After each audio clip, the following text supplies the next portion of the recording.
नमस्कार मंडळी, तर आपल्याकडे आज दुर्गा देवीचा होम होता आणि त्याची पूजा होती. तर त्यासाठी आपल्याला प्रसाद बनवायचा होता शिऱ्याचा. तर त्यासाठी आपण सर्व अर्धा किलो घेतलेला आहे. तूप अर्धा किलो, त्यानंतर रवा अर्धा किलो, त्यानंतर साखर अर्धा किलो, त्यानंतर काजू थोडेसे. तर आपण आता कढईमध्ये तूप टाकलं आणि त्यामध्ये रवा भाजायला घेतलेला आहे.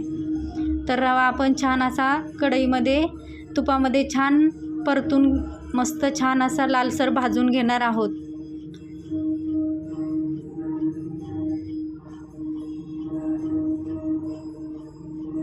तर आपला असा छान असा रवा भाजून झालेला आहे. त्यानंतर आपण त्यामध्ये थोडीशी वेलची टाकलेली आहे चवीसाठी छान.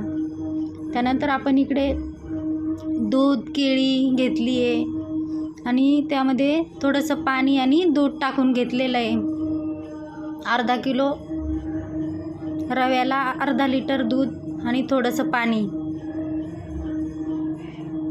तर त्यामध्ये आपण थोडंसं तूप टाकून घेतलं. त्याला आपण आता छान अशी उकळी येऊ देणार आहोत.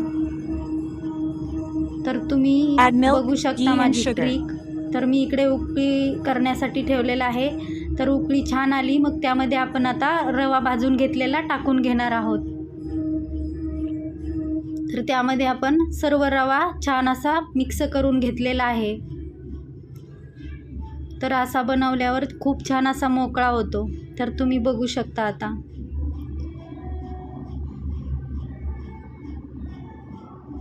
तर छान असा शिजू द्यायचा तो आणि छान परतून घ्यायचा. त्यानंतर आपण त्यामध्ये केळी आणि काजूही टाकून घेतले.